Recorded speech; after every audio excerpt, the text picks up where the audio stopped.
안녕하세요, 청취자 여러분. 격동하는 글로벌 이슈의 맥을 짚어드리는 글로벌 인사이트 김하나입니다.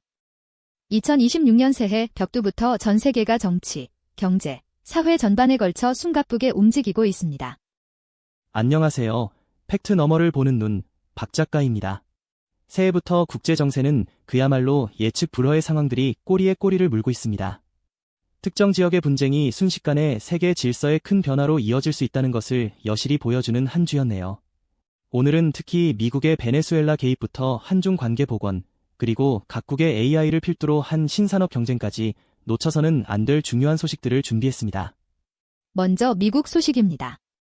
미국은 베네수엘라 대통령 니콜라스 마두로를 체포하고 마약 테러 혐의로 기소하는 충격적인 작전을 단행했습니다.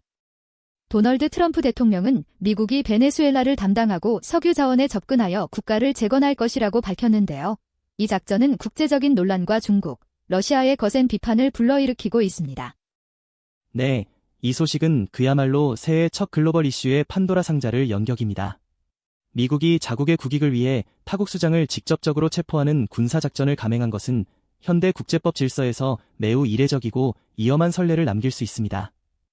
역사적으로 미국은 라틴 아메리카 국가들에 대해 몽로 독트린 이후로 수많은 개입을 해왔습니다. 20세기 초 소위 바나나 공화국이라고 불렸던 중남미 국가들에 대한 미국의 경제적, 군사적 개입은 흔한 일이었죠.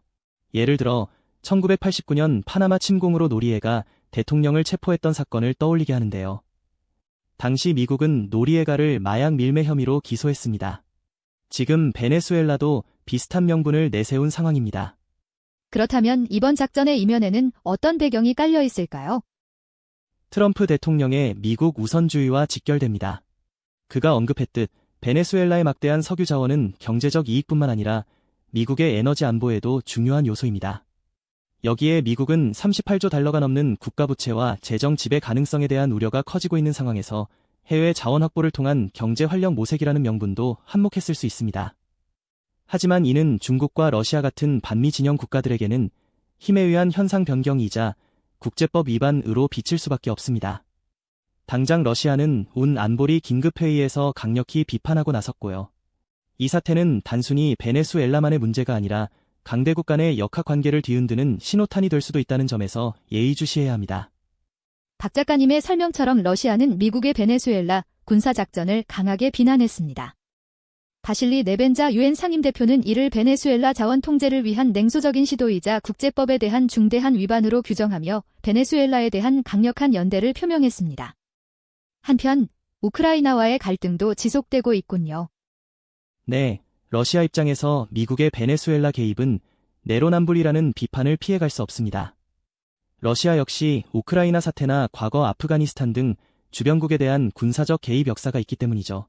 그럼에도 불구하고 이번 사안을 국제법 위반으로 규정하며 강하게 비판하는 것은 러시아가 서방의 힘의 논리에 맞서는 반서방 연대의 수장으로서의 입지를 다지려는 의도로 보입니다. 특히 자원 통제라는 점을 강조하는 것도 서방의 제재에 직면한 러시아가 국제사회에 보내는 메시지일 수 있습니다. 우크라이나 전쟁 상황은 어떻습니까? 러시아 국방부는 모스크바를 포함한 여러 지역에서 우크라이나 드론 42대를 요격했다고 보고했고, 우크라이나 역시 키이우와 체르니히프에 대한 러시아의 대규모 공격을 보고했습니다. 유료 시설에 대한 드론 공격까지 있었다는 소식은 참담합니다. 러시아 외무부는 젤렌스키 행정부가 신나치주의자들의 피난처가 되었다고 비난하며 여전히 강경한 입장을 고수하고 있고요. 푸틴 대통령은 2026년 경제성장 회복과 인플레이션 4~5% 유지 목표를 제시하며 국내 경제 안정에 주력하는 모습입니다. 이를 위해 투자 증대, 세금 징수 확대 등 구조 개혁을 지시했죠. AI 기술을 생산 공정에 도입하고 국가 계획을 수립하는 등 기술 혁신에도 박차를 가하고 있습니다. 러시아 경제가 서방 제재 속에서도 어떻게 생존하고 자생력을 키울지 주목해야 할 부분입니다. 다음은 한국 소식입니다. 이재명 대통령이 2026년 1월 5일 시진핑 중국 국가주석의 초청으로 베이징에서 한중 정상회담을 개최했습니다. 9년 만에 한국 대통령 국빈 방문이라는 점에서 양국 관계의 전면적인 복원과 북한 문제 해결, 한한령 해제 논의의 실마리를 마련하는 데 큰 기대를 모았는데요. 네, 이번 한중 정상회담은 그야말로 한반도 정세와 동북아 역학관계의 중요한 이정표를 제시했습니다. 9년 만에 국빈 방문이라는 점이 상징하는 바가 매우 크죠. 과거 사드 배치 이후 경색되었던 관계를 풀고 외교 안보를 포함한 다양한 분야에서 전략적 대화 채널을 복원한다는 하부는 매우 고무적입니다.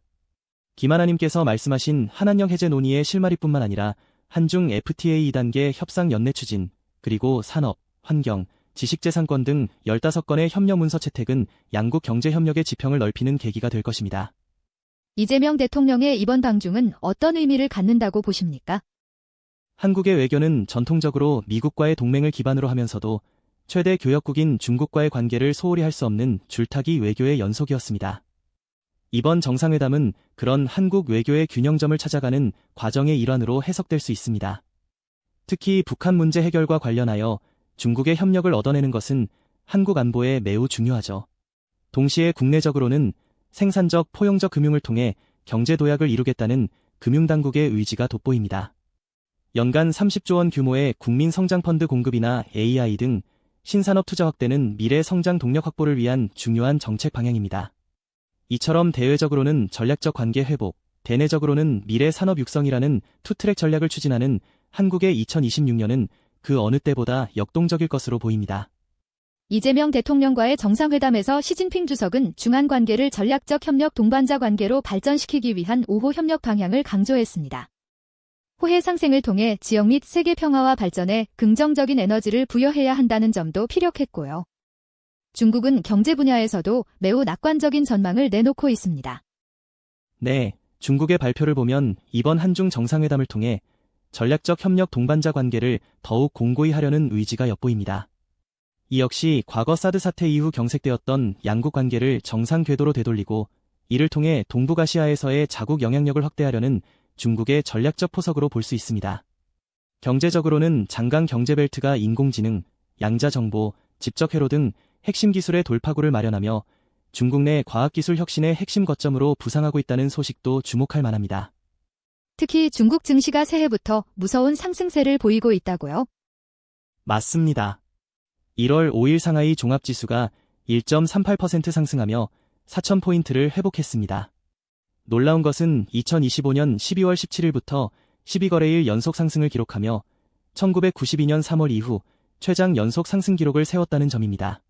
골드만삭스를 비롯한 국내의 유수기관들이 2026년 중국 실제 GDP 성장률을 시장 컨센서스보다 높게 예측하고 중국 주식에 대한 비중 확대를 권고하는 등 매우 낙관적인 전망을 내놓고 있습니다. 중금공사는 2026년 A주를 승세 독행, 즉 기세를 타고 굳건히 나아가겠다는 의미로 정의하기도 했습니다. 이는 중국 정부의 적극적인 경기 부양책과 첨단 기술 산업 육성 정책이 맞물려 나타나는 현상으로 보입니다. 1990년대 일본 경제의 버블 붕괴 직전과 같은 과열 양상과는 분명히 다른데요. 강력한 정부 주도의 경제 시스템이 만들어내는 독특한 성장 패턴이라고 할 수 있습니다. 물론 과도한 낙관은 경계해야겠지만 현재로서는 중국 경제가 상당한 모멘텀을 가지고 있는 것은 분명해 보입니다. 일본은 한중 정상회담에 대해 한국과 일본을 이간질하려는 중국의 의도를 경계하며 민감하게 반응하고 있습니다. 또한 미국의 베네수엘라 개입에도 우려를 표명했는데요. 경제 분야에서는 니케이 지수가 역대 최고치에 근접하는 등 매우 긍정적인 소식이 들려옵니다. 네, 일본 언론은 한중 정상회담을 자국 안보에 대한 잠재적 위협으로 인식하고 있는 듯합니다. 중국이 한국을 우대하는 것은 일본 총리의 대만 관련 발언에 대한 불만 표출이자 한미일 삼각협력의 틈새를 만들려는 의도로 해석하는 시각이 지배적이죠. 특히 미국의 베네수엘라 군사작전에 대해서는 오노데라 이스노리 자민당 안전보장조사회장이 힘에 의한 현상 변경으로 비칠 수 있다는 우려를 표명하며 이것이 일본 주변 안보, 특히 대만 문제에 대한 중국의 태도에 위험한 메시지로 전달될까 경계하고 있습니다. 이처럼 국제 정세가 불안정한 상황에서도 일본 경제는 약진하고 있다고요? 그렇습니다. 일본 경제는 장기간의 디플레이션 터널을 벗어나 기지개를 켜는 모습입니다. 새해 첫 거래일 니케이 225 평균 주가지수가 대폭 상승하며 역대 최고치에 근접했습니다. 특히 인공지능 관련주와 반도체 관련주가 상승세를 주도했다는 점은 주목할 만합니다.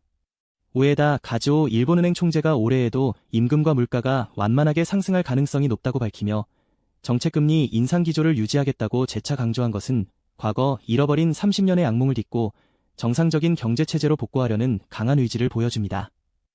2025년 12월 기준금리를 0.25%p 인상하여 30년 만에 최고 수준인 0.75%로 조정한 데 이어 추가 인상 가능성까지 시사한 것이죠.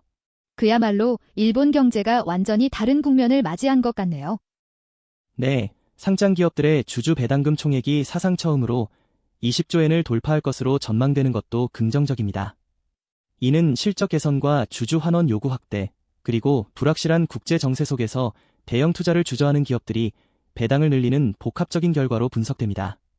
재무상도 2026년을 디지털의 해로 선언하며 가상자산을 전통 금융 시스템에 통합하는 방안을 강조하는 등 일본은 뒤늦게나마 디지털 전환과 기술 혁신의 드라이브를 걸고 있습니다.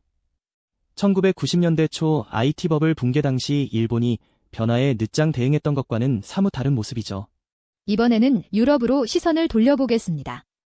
폴란드의 도날드 투스크 총리는 유럽의 단결과 재무장을 촉구하며 약하고 분열된 유럽은 적도 동맹국도 심각하게 받아들이지 않을 것이라고 강조했습니다.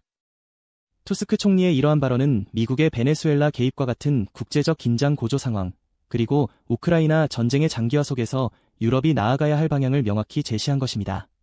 폴란드는 역사적으로 강대국들 사이에서 여러 차례 고난을 겪었던 경험이 있기 때문에 그 어느 나라보다도 안보와 단결의 중요성을 절감하고 있습니다.